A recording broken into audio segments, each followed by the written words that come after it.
when arguably the greatest head coach in NFL history is coming to what looks like the end of his tenure with the team that he helped win 6 Super Bowls, I think it deserves to have a little more time spent on it.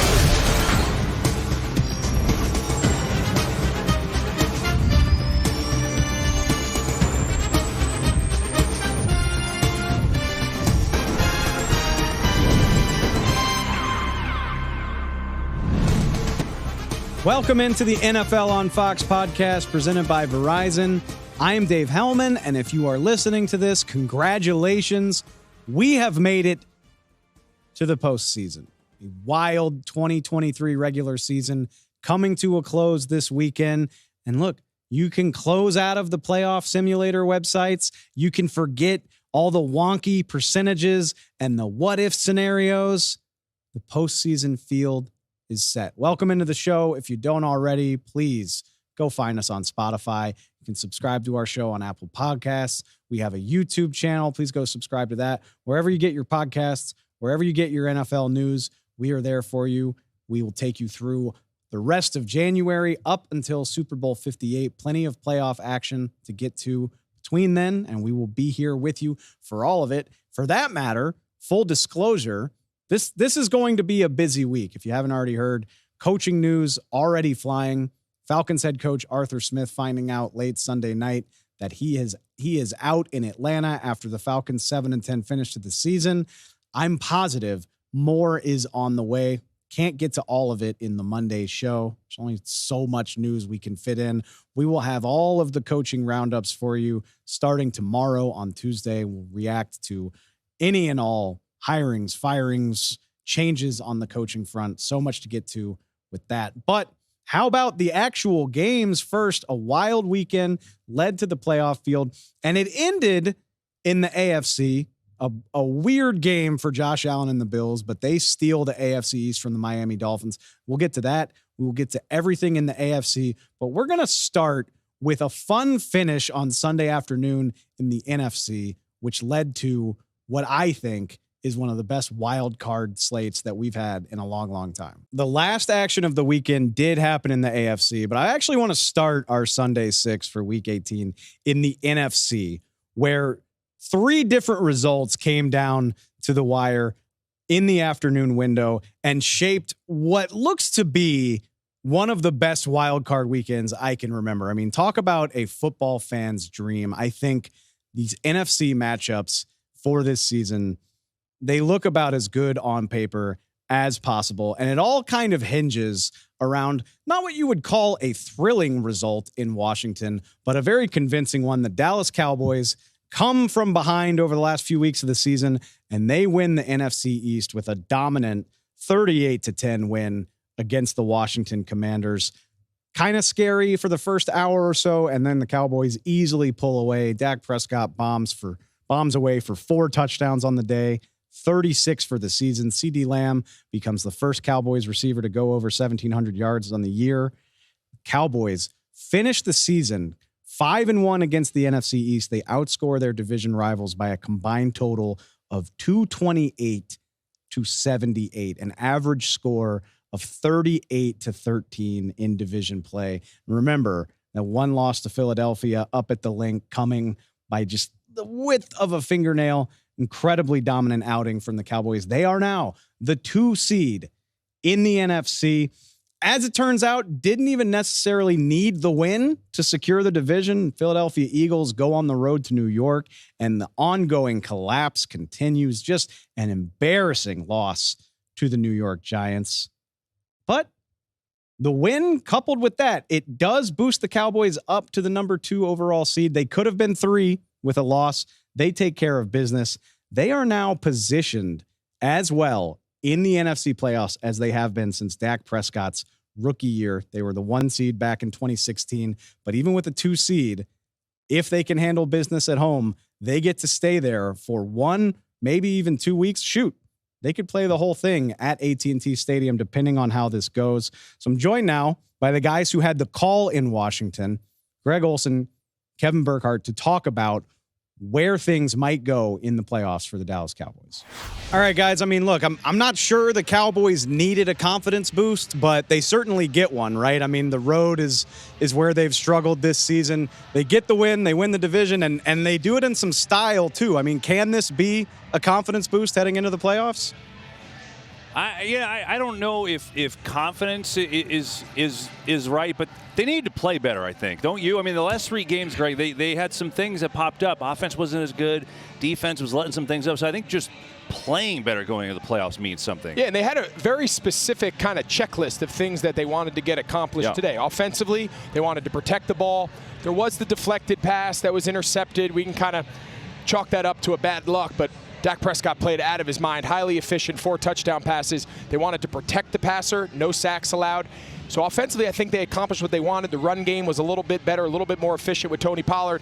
On defense, really the only remaining question mark that they have on defense is closing out tight games, and obviously that wasn't the case today. So at some point in the playoffs, their defense is going to be on the field with a lead late in the game, and that's really the last puzzle piece for what's been one of the most well-rounded and well-balanced teams in the entire league. Sure. So I'll put y'all on the spot. They get the home game, at least one.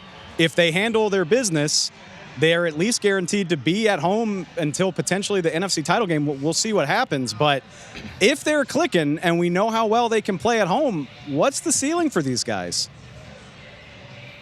Look, they're a different team at home. We've seen it. Sometimes you see the stats and it's like, okay. But their stats are legit. Like, they are different at home. They're harder to beat at home. They're a different animal. But, listen, it's the Cowboys in the playoffs, and there's a different kind of pressure. Absolutely. And I think the way this NFC playoff picture is shaken out, I think there's 7 teams in there that all have a shot. I think this is as good and well-balanced top 7 teams that we've had in the playoffs really in a long time. So I think those wild card teams, they're typically you host a home game and things are easy. I'll tell you what, there's a couple of these wild card teams that I know you're not thrilled to see coming to your place. And Dallas is going to have a tough road, but listen, they play like they did today. They play like they have all year at home next week and potentially beyond, and they're going to be one of the hardest outs in the playoffs. It's going to be a thrilling wild card weekend. I can't wait to talk to you about it, guys. Appreciate it. I thought KB made the really excellent point that the expectations are different. The pressure is different for the Dallas Cowboys in the playoffs. We know how long it's been. We know what's at stake for this team. Cowboy fans, at least a lot of them, get a little antsy at this time of year as they wait to see how their team delivers on those expectations. I do appreciate the team not going to shy away from them. If you didn't see, Dak Prescott declining to wear a division championship hat in the post game after the win against Washington, and he didn't shy away from telling Aaron Andrews why. Well, Dak Prescott, CeeDee Lamb, all smiles, clinched the division and the number 2 seed. Where's the hat? I want something bigger than that. Ooh, I like it, Dak. Not afraid to be a little spicy, not afraid to give a good quote. I just hope Dak Prescott and the Cowboys can back it up next weekend, because I promise you the world will be watching thanks to what turned in to a hell of a pairing in the wild card round. Dallas Cowboys host the Green Bay Packers. Head coach Mike McCarthy's former team, the team that named a street after him in Green Bay, Wisconsin for winning Super Bowl 45. And let's pause to consider the fun that led to this wild card pairing, which is as good as it gets. Because like I said, simultaneously on Sunday afternoon, you had 2 finishes that led to these results. In the Central Time Zone, Jordan Love and the Packers beat the Bears at Lambeau to secure a wild card spot. Probably a more dominant win than the scoreline suggests, but whatever, 17-9, you'll take it as you can get it. Then, just as that's happening, Carson Wentz, with some late game heroics, ties up the 49ers with a touchdown run late in the game. And what the hell? Sean McVay says, we're already in the postseason. Let's play for the win. They get it, 21-20. And so now those 2 wins by Green Bay and LA set up this wild card pairing that TV executives could have only dreamt about when the season starts. Like I said, Sunday afternoon, in the late afternoon window, Cowboys host the Green Bay Packers. The Mike McCarthy angle speaks for itself. 2 of the biggest brands in football, 9 combined Super Bowls between these 2 teams. It's Dak Prescott's next chance to rewrite his legacy in the playoffs. It's Jordan Love's first chance. I don't think I need to say a whole lot else. Then, when that's over, if that's not good enough, thanks to the Rams' win against San Francisco, Jared Goff and the Detroit Lions, the NFC North champs, host Matthew Stafford and the LA Rams for a hell of a walk down memory lane. Almost 2 years to the day. I went and looked. It's January 8th. The trade happened on January 31st, 2021. The Lions agreed to send Stafford, their number 1 overall pick, 12-year franchise quarterback, the guy who was so good but couldn't quite drag the Lions over the hump, trade him to LA in exchange for Goff, 2 first-round picks, a third-round pick. Rams rode that trade to a Super Bowl with Stafford at the center of it in his first year. And while the joke may have been on the Lions at first, Goff has had a career rejuvenation. He's made a Pro Bowl in Detroit, having an amazing stretch over these last 2 years. And the Lions turned those picks into the core of a roster that just tied the franchise record for wins.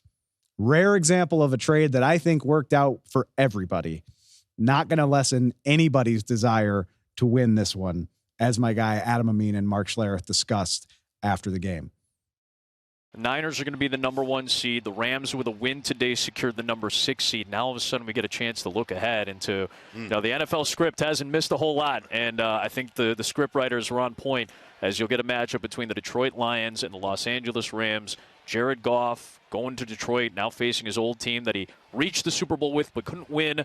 Gets to face his old head coach, and then Matthew Stafford, where he spent so much of his career, more than 10 years, in Detroit, growing, trying to get that, franchise back into the contention, and now he's got to go through them in an upset opportunity to try to get further into the postseason. That's a homecoming for Matthew Stafford, and let's face it, this guy is on a Hall of Fame trajectory in his 15th season. He won the Super Bowl with the Rams. Now he gets to come home, and I'm sure those people in Detroit are just going to be so excited to see the guy that they basically homegrown, the guy that they nurtured and watched and cheered for all those years. And then obviously Goff, who played here and started his career with the Los Angeles Rams, getting to face his former head coach, his former team. Just a really cool storyline. So you're right, the script writers 100% got this thing just nailed.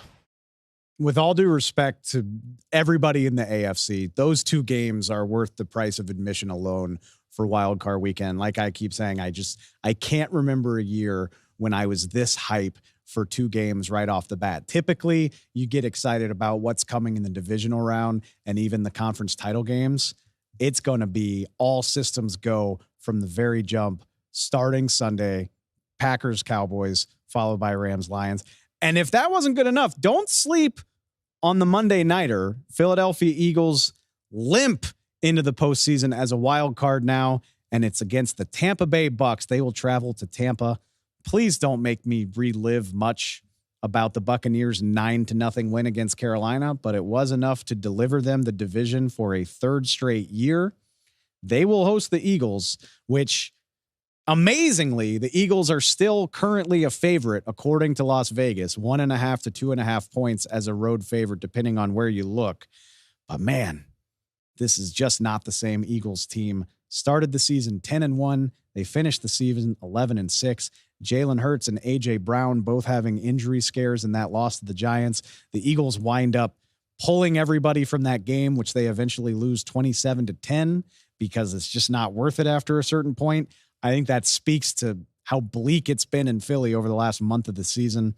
It's funny. This is technically, there's 2 reasons this is an interesting turnabout. First of all, Philly dominated the Buccaneers 25-11 all the way back in week 3, just ran all over them. I remember thinking DeAndre Swift was going to set the NFL rushing record this year after watching him in Tampa.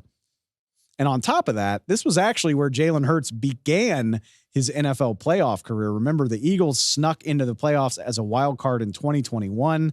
Jalen Hurts did not look like the guy in a playoff loss to Tom Brady and the Buccaneers. They used that as a springboard to a huge 2022. We'll see if they can do it here this time around on a Monday night. I can't say I feel good about it, but again, week after week, I keep waiting for this Eagles team to show up. I'm not sure if it's going to happen. Can't wait to see what happens there. Do the Buccaneers continue this momentum? Do the Philadelphia Eagles finally find a spark Not a bad cap to the weekend. All right, that does it for a fun afternoon in the NFC. The evening belonged to the AFC, where the Buffalo Bills wrapped up the regular season with a road win at Miami, 21-14 over the Dolphins. Talked about it all week. The number 2 seed was up for grabs. The Bills did find out ahead of time that they would be in the playoffs regardless, but securing the number 2 overall seed, winning the AFC East for a 4th consecutive year, had to feel good. I'm joined now by my guy, Henry McKenna. He helped me preview the game. Of course, we're going to wrap it up with him as well. AFC East reporter for FoxSports.com. Henry, I'm going to start with the question I asked you during the game. 426 total yards, 2 touchdowns, 3 turnovers, some goofy game management.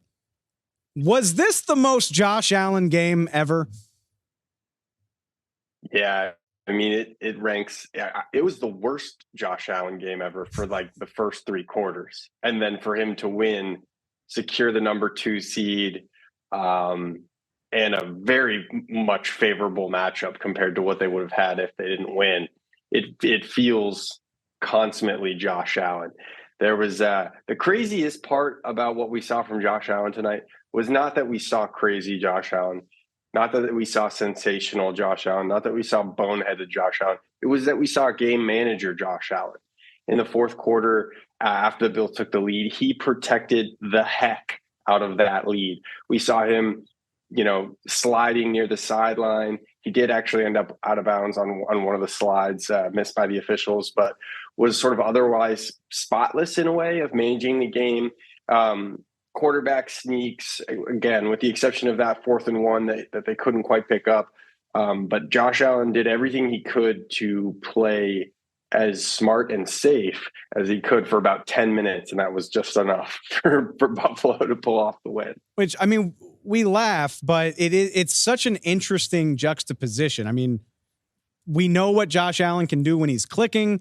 We know the types of mistakes that he's capable of as well. Like we're saying, you kind of got it all from him in this game. But to your point, you now get a favorable home game against the Pittsburgh Steelers, which is a hell of a lot better than the alternative. Am I asking too much for Josh Allen to rein it in a little bit in this game against the Steelers, the way he managed to do down the stretch of this game against the Dolphins? Yeah, I mean, I think it's probably too much for you to ask. I don't think we will see Josh Allen rein it in. I mean, they've been winning by letting him open it up a little bit. And we've talked a little bit about this, week to week. It's when they let Josh Allen be the human eraser of himself, like his best plays. Often 1 or 2 of them will erase 2 or 3 of his worst plays. And we saw that tonight. It was the perfect example of it. And so as the Bills have really turned their season around, it's been around letting Josh Allen make these mistakes, because when he's making them, he's also at sort of twice the clip, making big plays, making elite plays, making like the Josh Allen plays that makes everybody else want a Josh Allen. So I don't know. I don't think we'll see him like tone down his risk aversion or risk willingness. It's going to be the same. I think we're going to keep. I mean, it's going to be fun for us, I think, but terrible for Bills fans who have to go through like the emotional toils of dealing with that as the quarterback. That's the best part. Look, I'm not affiliated with the Bills. I think I've spent like 1 day in Buffalo my entire life. So fortunately, I don't have the emotional investment. But my God, is this team just a fun roller coaster to watch? And whether it's Josh doing Josh things, it's which skill player is going to feature that week. The defense has managed to slap together an impressive second half of the season with duct tape and super glue. So that's the flip side of this. And I guess let's look at it from the Dolphins' perspective. Kudos to the Bills. They get the late interception of Tua Tagovailoa. They clinch the win, held the Dolphins to less than 300 yards. Plenty for the Bills to be proud of. But on the Dolphins side of this thing, to let the division slip and to play like this on offense in Miami, knowing that you are now going to be a wild card, how demoralizing is that for a team that thrives off of its offensive firepower. It's brutal. I mean, I predicted this. I get to pat myself on the back. You know, I forget what day it was, but I predicted basically this exact outcome for Miami and Buffalo, that this was going to be sort of like the final block of their decline, of their demise on the season, by losing to Buffalo in this game. And I look at the performances of the two quarterbacks, and you can kind of like see it as symbolic of the season as the whole, right? Like Josh Allen started poorly and was a mess. And think about the Bills season, right? Like same thing, 5-5, 6-6. They were looking at that daunting part of their schedule, and nobody thought that they could get through it to the playoffs. Dolphins were the opposite, right? Like surging. Tua was like putting together a pretty competent, good game. Obviously the early interception, but it felt like the Dolphins coming out of the gate in their season, having a really strong start. And the Dolphins defense in particular played a lot better than I thought they could and would. But then we saw that fourth quarter, right? And it's like what we've seen in the fourth quarter of the season, where Josh Allen steps up, the Bills step up, and Tua sort of withers and throws, for example, that interception, like just the worst possible decision. I mean, like it was a really bad call for him to stare down Chase Claypool, for him to throw that ball, for him to underthrow the ball where a cornerback could get it. That was the final play of the game for Tua. And it ended up being, you know, so it feels like it sets the stage for them to go to Kansas City and, you know, 0-degree weather, a Miami team against Kansas City in 0 degrees in Kansas City. I don't like the look of that. Not on paper and not on film either. No, I saw the forecast, and we're a week out, so we'll see. But yeah, I mean, sub 20 degrees at the very least. It's interesting to think these are two passing offenses that are going to have to try to figure this thing out in very suboptimal conditions. I guess we'll save the Dolphins Chiefs preview for later in the week, but I am curious, and I'll be fair to Miami. They have a potential playoff game to try to fix this or correct it or what have you. But having this happen at the tail end of this season, it starts to feel like the narrative around this Mike McDaniel era, you know, at some point you can't escape the narrative. You know, I think Mike McDaniel said this week, if you want people to change the way they talk about you, you have to go out and do something about it. They obviously didn't do it. I mean, at what point does the narrative become too tough for these guys to escape?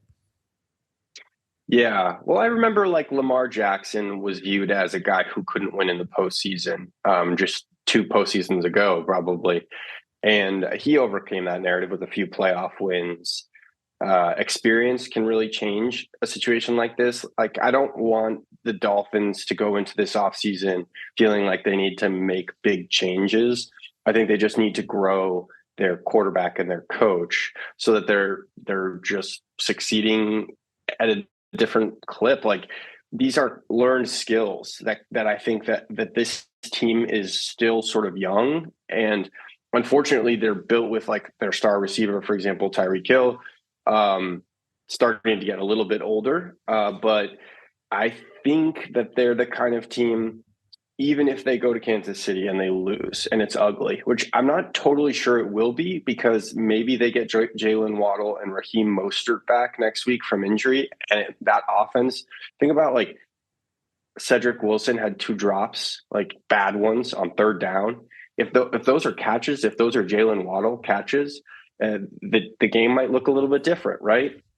So I think maybe the offense changes a little bit. But again, if we see Kansas City win and Miami lose, and the narrative continues, which is that Miami simply beats up on bad teams and loses to good ones, they've got a lot of learning to do. They've got a lot of maturation to do over the offseason. And I think McDaniel and Tua, those are the 2 right guys for that organization. So I have faith that even though this is definitely not their year, that those 2 are the right guys to keep building around for the future.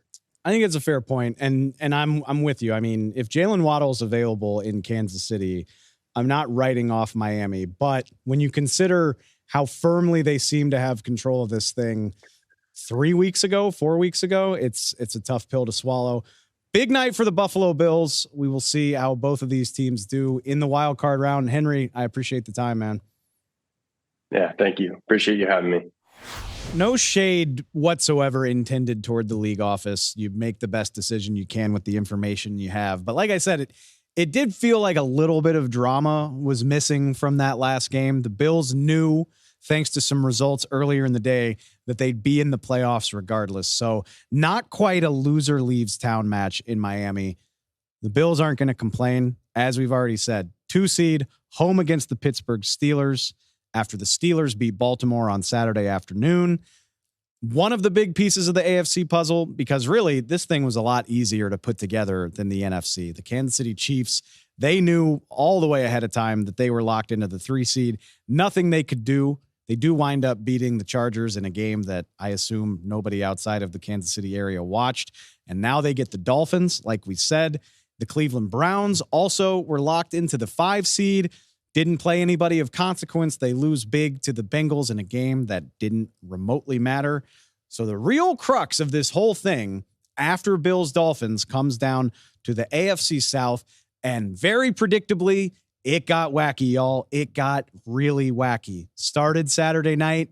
CJ Stroud and the Houston Texans clinched a playoff spot in a really fun game. CJ Stroud makes 4 throws per week that maybe Josh Allen and Patrick Mahomes can make. And that's really about it. Just such a fun player. So pumped for Houston that they get the wild card spot. But wait, 12 hours after the win over the Colts, the Texans' wild card spot becomes a division championship as the Tennessee Titans sent the Jacksonville Jaguars crashing out of the playoffs in Nashville. That was the game that opened the door for the Bills. That was the game that let Buffalo into the playoffs regardless. It's also the game that yours truly predicted. Just felt very, very AFC South for Mike Vrabel to decide, no, Jaguars, you're done for the year. Very predictably unpredictable, as the AFC South so often winds up being. But it was the division with the most going on in Week 18. It's the division we wanted to take a closer look at. That's why we're joined now by my guy, Fox Sports AFC South writer, Ben Arthur. Been with us all through the season, ever since this became the most surprisingly competitive division in the league. And he's here now to help us break down a wild final weekend. All right, Ben, I want to start this off by taking you back in time because it feels fitting. A year ago right now, the Houston Texans couldn't even lose properly. You know, they win that game at the buzzer, final week of the season. Looked like they ruined their own chances at drafting the best quarterback available. They have to, quote unquote, settle for CJ Stroud at number 2 in the draft. And here we are, Houston Texans, AFC South champions.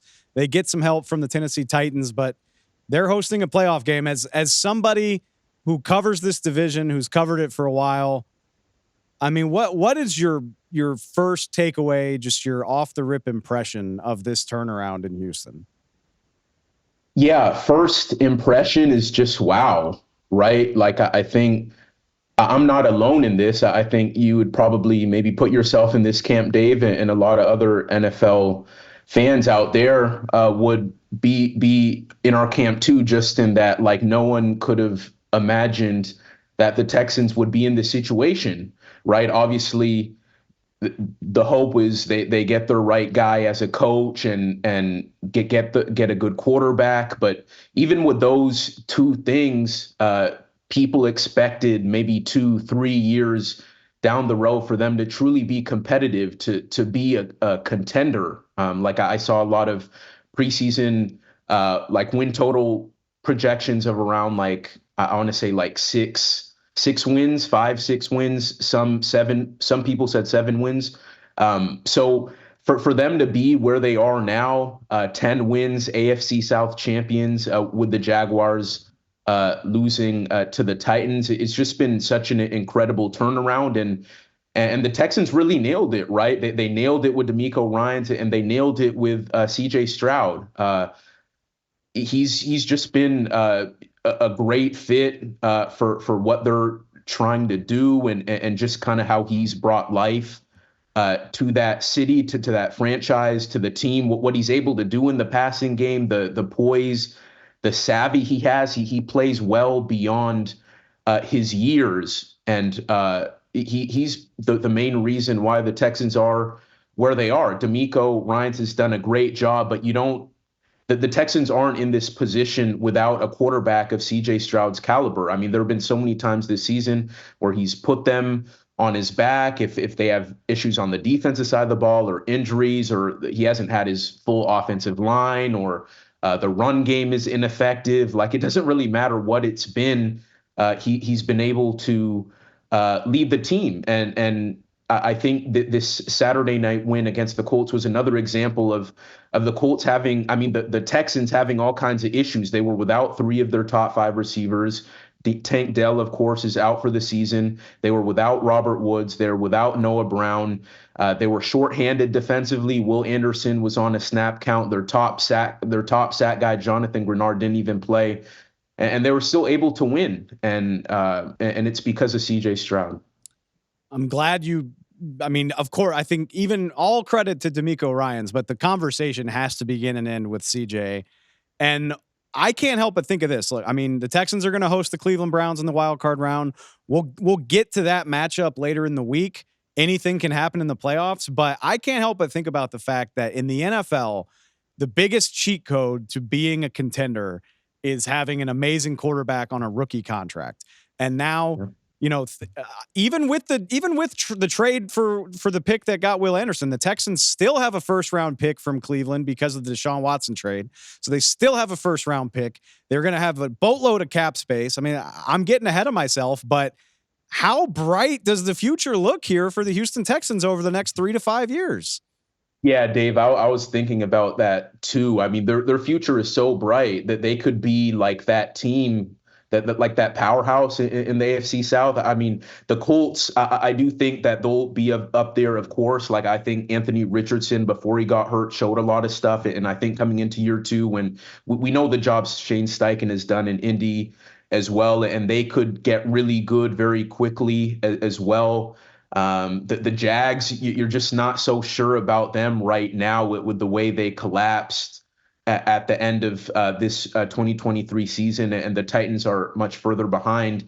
But then you have the Texans, right? They're the AFC South champion, and then having Stroud, the rookie contract, as you said, the draft picks, all the cap space, and CJ Stroud should only get better, right? Like, as he kind of gets more versed in the NFL game and gets even more used to just the coverages that teams throw at him, and continuing to work on that rapport with those pass catchers and getting Tank Dell back. And man, yeah, the future in Houston is extremely bright. And for the Texans, that they've been through a lot, right, Dave? Yeah.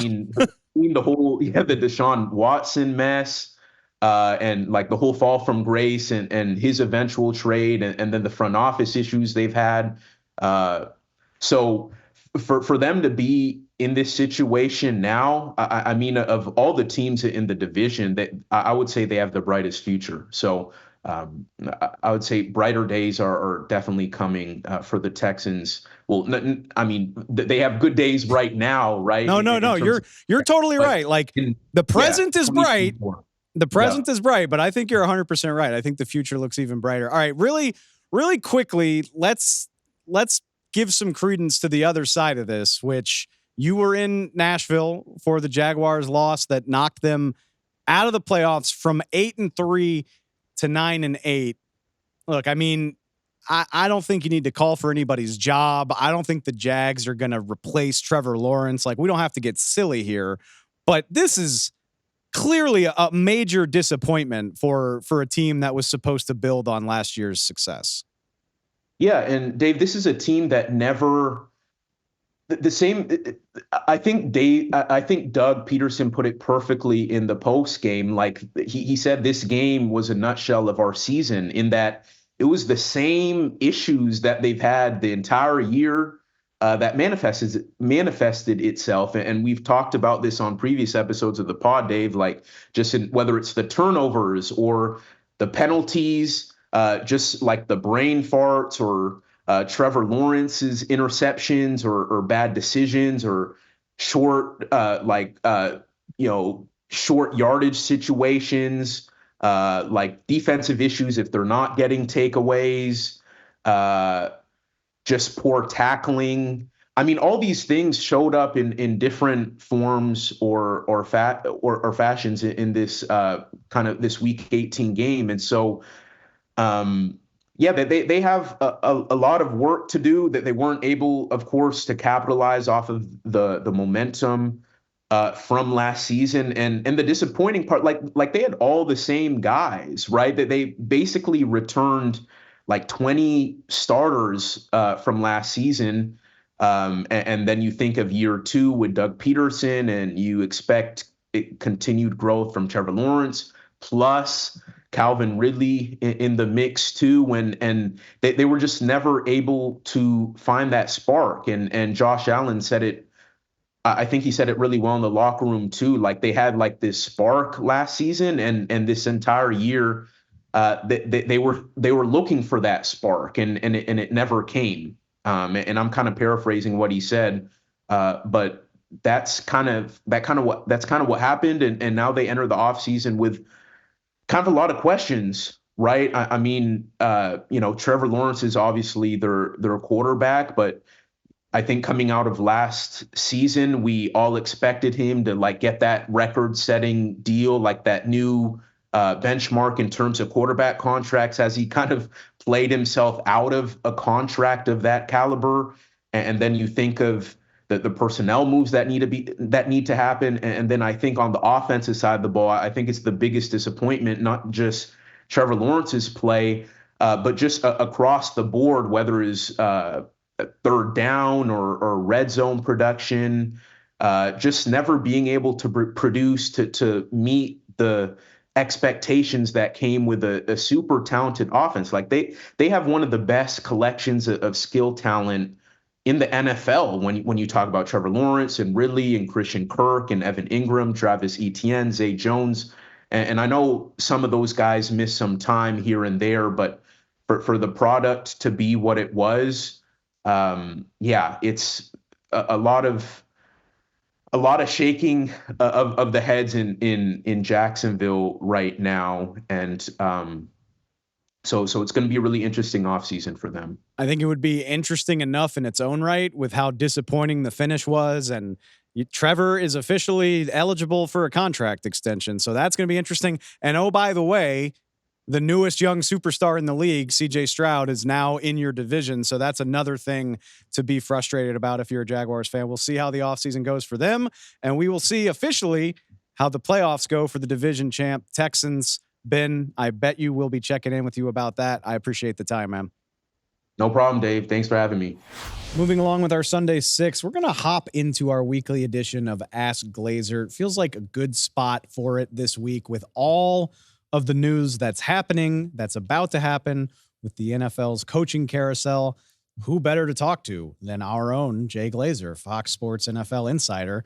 Had a wonderful chat with Jay this week, talked about the likely end of an era. Big news in New England with Bill Belichick potentially, likely having coached his final game for the Patriots. Not to mention one of the biggest names in this year's hiring cycle. That would be Michigan head coach Jim Harbaugh, former San Francisco 49ers head coach, who just may be poised to return to the NFL after Michigan's appearance in the national championship game tonight. We'll see how it goes. Had a chance to talk to Jay about that, as well as a bunch of other stuff. Really fun conversation. All right, one last time in the regular season.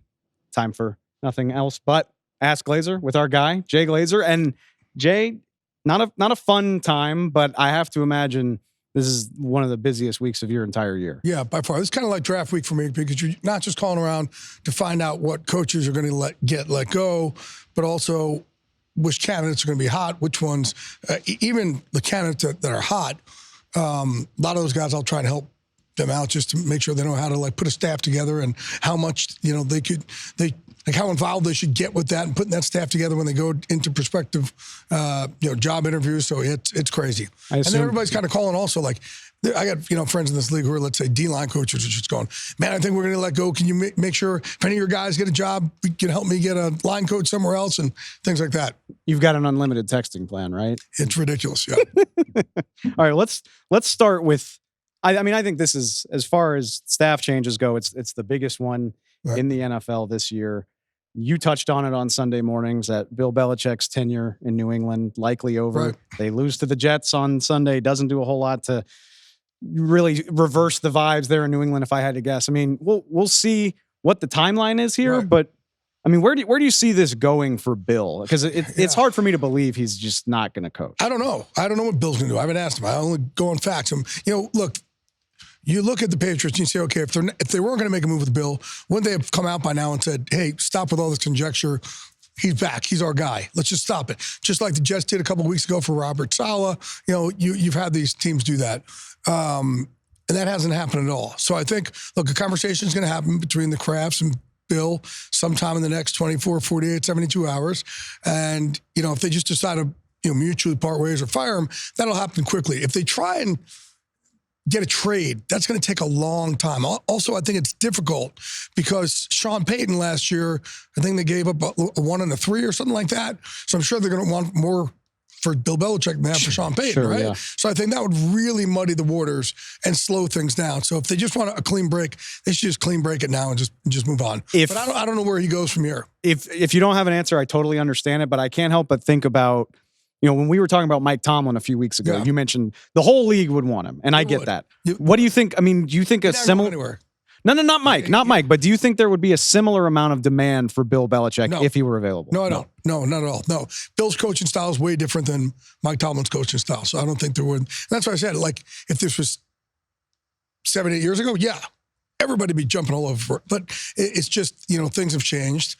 Coaching styles would kind of, really works throughout this league, I think, has changed. And it's just, I think the way coaching is changed is, look, you see culture guys like D'Amico Ryans and Dan Campbell, right? And Mike McDaniel and Sean McVay, and that's where it's really working, where you can't beat people down anymore like you used to. The Patriot way thing of beating guys down, and that doesn't work anymore. And I think a lot of it is these players get so beat down every day on their phones, on social media.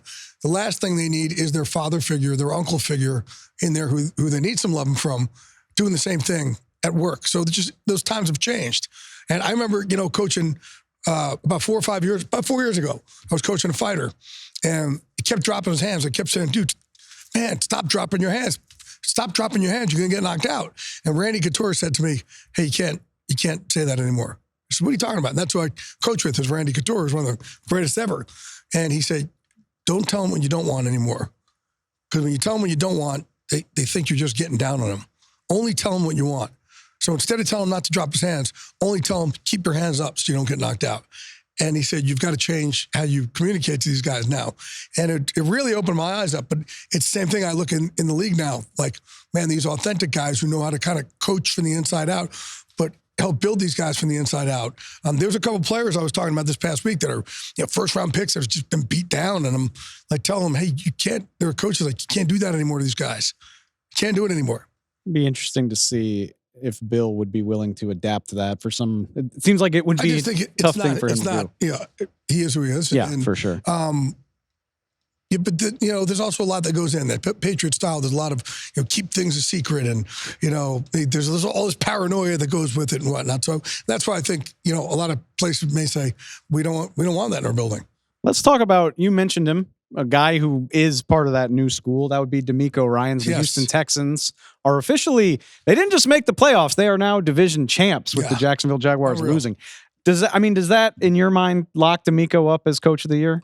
I don't know if it locks him up as coach of the year. It certainly puts him in the category. But I keep saying, like, look, no one's ever mentioning John Harbaugh.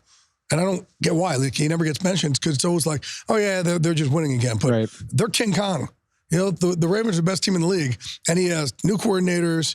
And, what John has done a phenomenal job. But, yeah, you have to look at what Kevin Stefanski's done. But D'Amico Ryans, for an organization that's been so lost for so long, now for them to have an identity and a leader of men here's where D'Amico's special. A lot of players come into coaching and they still try and act like players. D'Amico early on, like immediately knew, nope, got to start acting like a coach now. Start carrying myself, communicating differently. And he did. And he was like, when he was up there with San Francisco, even as a position coach, they would look and say, okay, we're going to draft some guys that maybe we normally wouldn't bring here because they could have some character concerns, but D'Amico will have them. So we'll be good. So D'Amico will be a great coach for a long time. He certainly had the best turnaround of anybody. Yeah. It's a crowded field. I get it. But when I think about what I thought of the Texans, even after the draft to where they are today, it's wild. Yeah. I mean, do you go, look, there's two lines of thinking. Do you go with the team with the best record? Or do you go with the team with the biggest turnaround? It's the biggest turnaround that goes to D'Amico. I do think there's something to be said. There's something to be said for the coaches of powerhouses not necessarily getting their due. They don't get their get their due. Yeah, I agree with that. Which, okay, we'll see if John Harbaugh has a shot at Coach of the Year. I'm with you. I think he has a case. This is probably Sean McVay's best coaching job he's ever done. McVay, right? Stefanski, D'Amico. I know the Ravens. The Ravens beat them, but I'd throw Kyle Shanahan in there too for the season that they've had. Okay. Taking it back to Harbaugh, he's going to be in Houston watching his brother coach for a national championship tonight. What do you see as the situation with Jim Harbaugh? Regardless, I mean, I think I personally, and this John has not told me this. I talked to John about him going down there to see Jim. It's pretty funny too because he's taking a plane down with him, his wife, Mike McDaniel and his wife, Ozzie Newsome and his wife, and Eric DaCosta and his wife. And their GM down there, and but their GM Eric DaCosta, and his wife, and then, and I said, "Oh, it's cool, man. So you can get to your folks." He goes, "I don't know. I hope I am." Jim didn't know like if we're sitting together. I'm like, "What do you mean?" He's like, "Well, Jim got us the tickets." Huh? And he's like, Jim. He doesn't know. He's like, I think he only got like 2 free ones and they had to buy the rest. He's like, I hope I'm going to sit by him. But we'll see. But John was so excited. So excited. He said, the moment we realized, he said, literally, the moment we clinched, the first thing I thought about was, oh my gosh, it's going to work out where if Jim wins, I get to go see him play. That'll be so amazing. He was so proud of him. Now, do I think his brother coaches in the same league as him next year? I do. I think this is the year, especially all the stuff that's gone on, that everything else, the scandals with Michigan. I think this is the year that Jim Harbaugh steps in. And I would think if you have to put him somewhere, the Chargers probably make the most sense. Is that because the relationship with the Spanish family? Him and Justin Herbert. Having Herbert, together, having a good quarterback probably makes the job more appealing. All right, let's talk about, the Coach of the Year award. Kevin Stefanski, also a contender for that. How do you view the Browns? Obviously, not a game that I think they were trying overly hard to win against Cincinnati. How do you view them heading into the playoffs? The Browns always had a culture problem. Now Kevin Stefanski's won twice. One time when nobody was allowed in the locker room besides football, right? And so now that they're winning it with just, I think other people in the building are starting to see this culture that Kevin is building. And I think he's a heck of a coach. Obviously people lead him, follow him in there. The quarterback situation is going to be interesting because I don't know if there's a disconnect there or what, and they're tied to him. So that'll be interesting. I know the answer to that, but somebody wanted me to ask you. I mean, they can't trade. They're tied to him. It's all guaranteed. Yeah. It's fully guaranteed contract. Nobody's going to trade for that. The whole thing's guaranteed. Nobody will trade for it. You think? And they can't cut him. So he's there. He's there. He's there. That's why you don't do fully guaranteed contracts. A lesson to be learned for sure. All right, let's wrap it up with a question from Colin. Antonio Pierce wrapping up his season. The Raiders were in a similar situation with Rich Bisaccia a couple years ago. Do you think this time they just take the interim tag off? Well, Rich did a great job, and I think AP's even done, probably done a little, even I think he's done a better job. But Rich had him good too. I shouldn't take anything away from Rich. Rich had him really going well. But look, Antonio has all the players, right? He's brought in, he's actually used Tom Coughlin to help him and Marvin Lewis to help him. And when he was a player, he was, Strahan will tell you downstairs, smartest dude he's ever been around in his life. And to be able to get these guys to change, he changed everything in there. change the way they attack the game. Does he deserve a shot? Absolutely. Are they still going to interview outside candidates? Absolutely, they have to. But in the end, I think if he can put together his own good staff, I know the players would be happy if they went that route. Yeah, I just the energy with that team over the last 7-8 weeks. I think that's something to watch. He is the busiest man in football. Still, also the sharpest dressed man in football. That's what I'm talking about. Despite that, find you a reporter who can do both. Jay Glazer, we appreciate the time. Thank you, brother. Talking to Jay Glazer earlier about the coaching carousel got me thinking about one coach in particular. It's the biggest name in this year's coaching cycle. It's beyond obvious. That would be Bill Belichick, who. Look, I mean, maybe this information will be dated by the time you listen to it, but when arguably the greatest head coach in NFL history is coming to what looks like the end of his tenure with the team that he helped win 6 Super Bowls, I think it deserves to have a little more time spent on it. So that's going to be the focus of today's coaching spotlight. It's brought to you by Verizon, the official private wireless network of the NFL's coach-to-coach communication. And look, this was about as miserable a finish as you could expect from the New England Patriots. I said it heading into the weekend. This felt like a chance for maybe not a perfect ending, but an uplifting ending. Bill Belichick rides off into the New England sunset with a win against a Jets team that he's terrorized for so long. Not even close. Patriots muster 119 yards of offense. They lose 17-3, looking about as bad as they ever have on a snowy day at Foxborough. My guys, Chris Myers and Robert Smith, were there, and it got them thinking about what the end might look like for Bill Belichick. If it is the end for Bill Belichick as anticipated in New England, it's been a great run. Kind of an awkward ending, but that's maybe the way he or the Patriots wanted it. But certainly when you talk about his accomplishments, we were witnessing greatness for decades, and he's one of the greatest coaches, not just NFL football of all time, but in any sport. Yeah, and his first season coaching for the Patriots was my last season in the league, so it's a long time ago.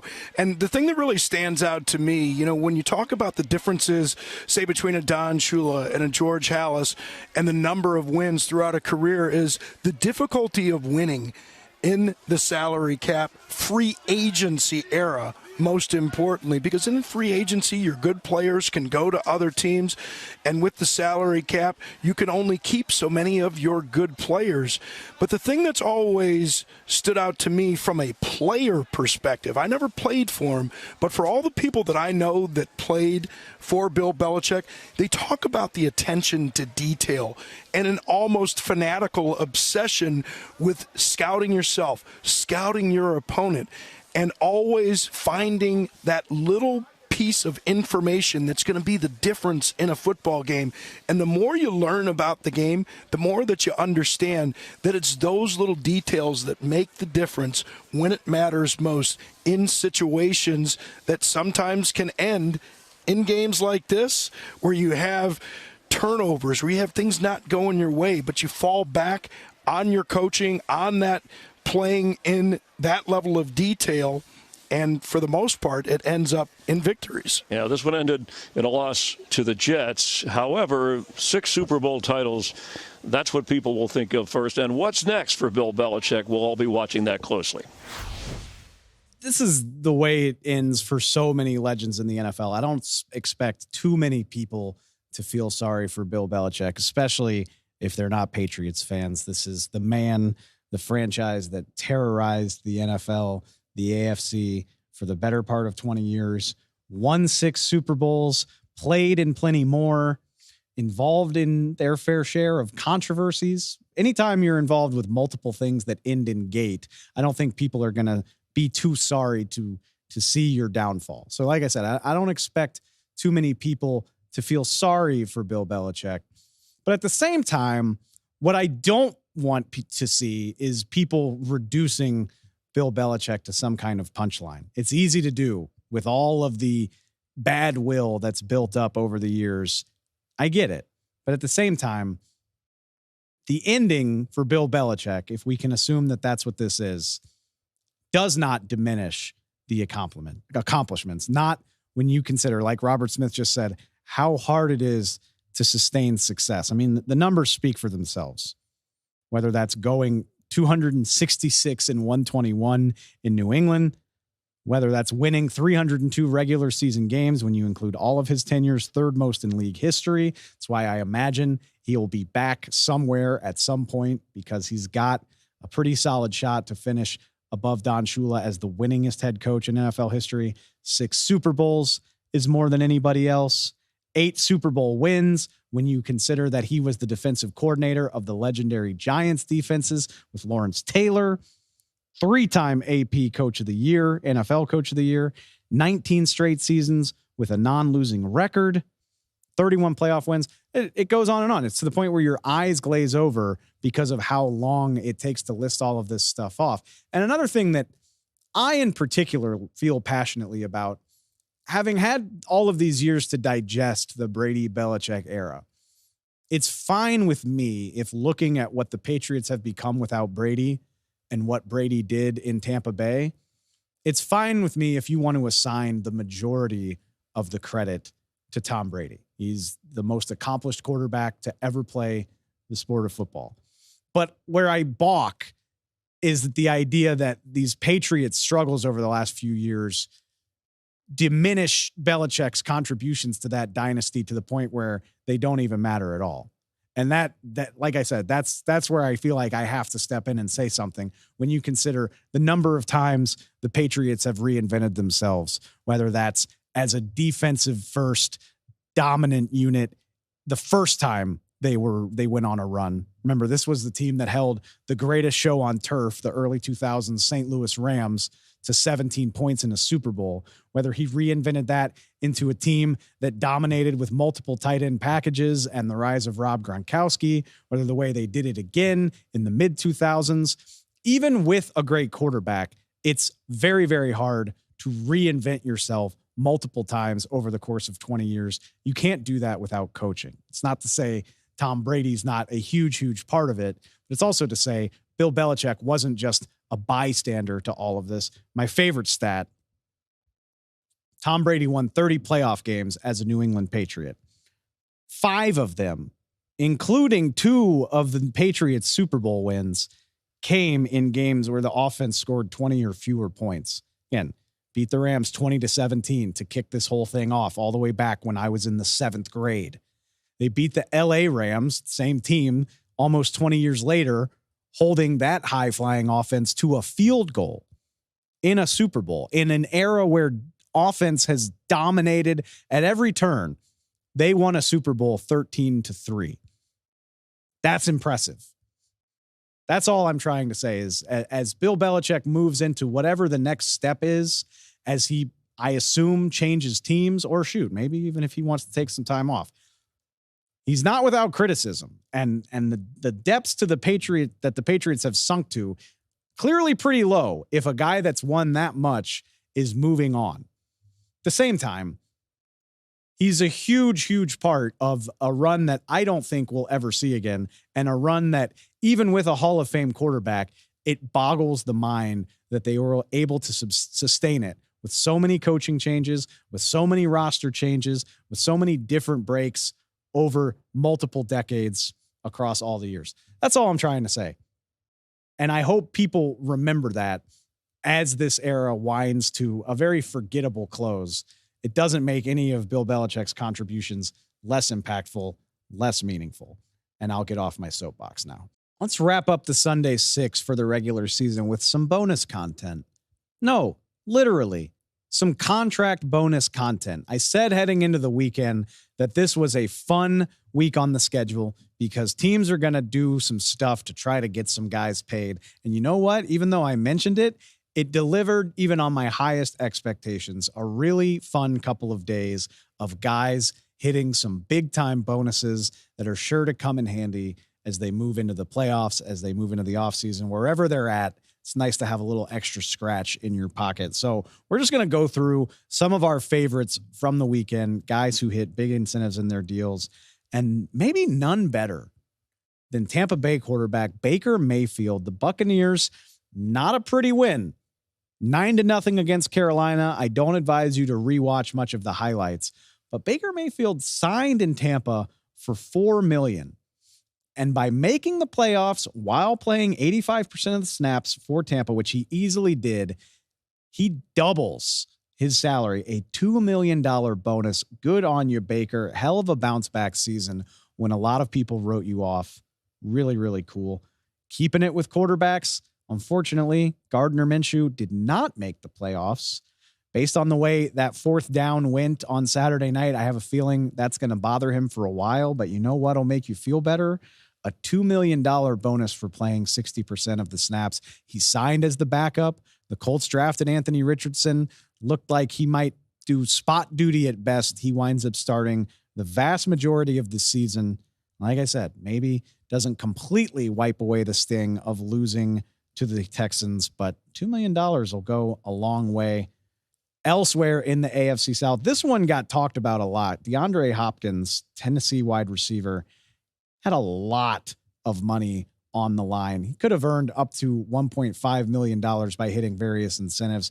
Didn't get them all, but he needed 7 receptions on Sunday against the Jaguars to get to 75. And wouldn't you know, he did it. $500,000 on top of sending your division rival home for the year. Not a bad day in the old checkbook for DeAndre Hopkins.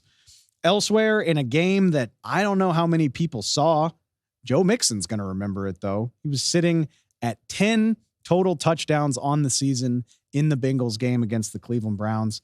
He needed 2 to make $100,000.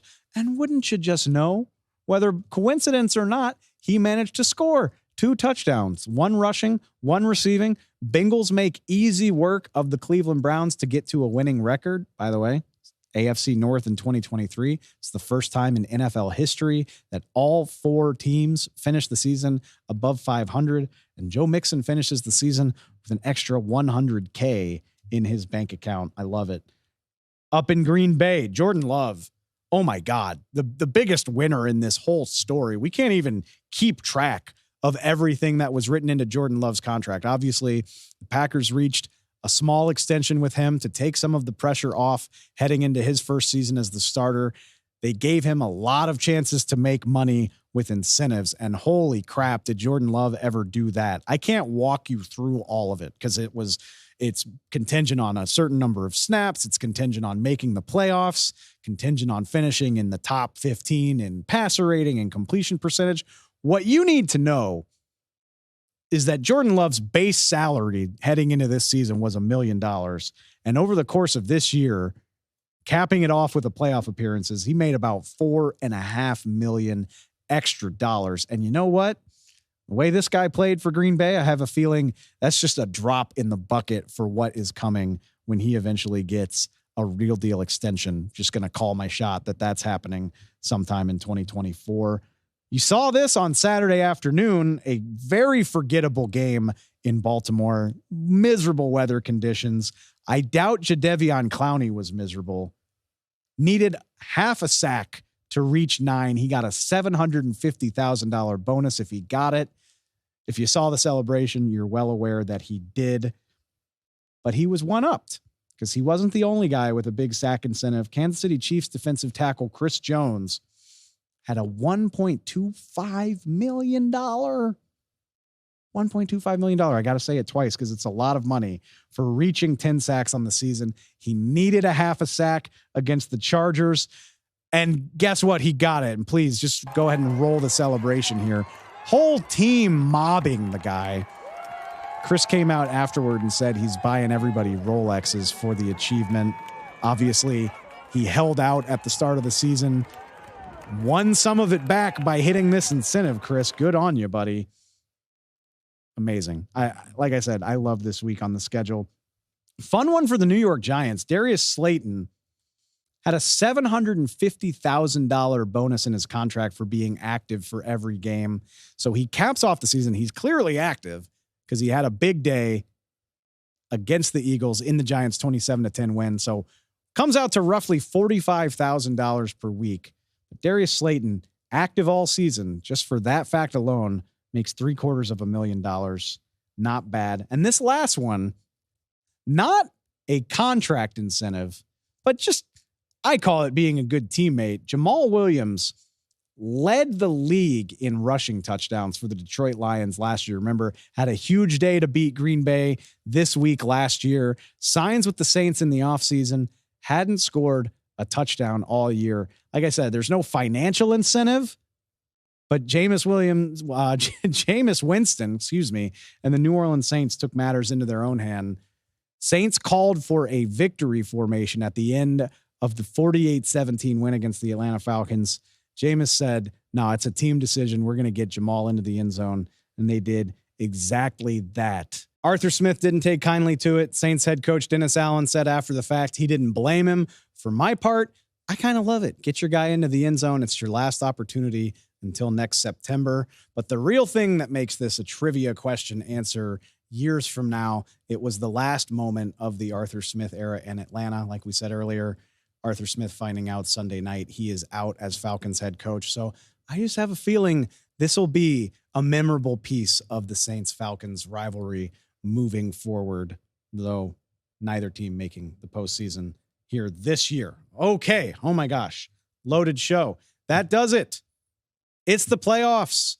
Up next, we'll be previewing all 6 matchups. We've talked about them already. We'll be previewing them this week. We'll be getting into the ins and outs, the storylines, who's up, who's down. You know the drill. I can't wait. I mean, part of me is already sad that the regular season is over, but when you have postseason matchups like this to look forward to, how can you not be excited?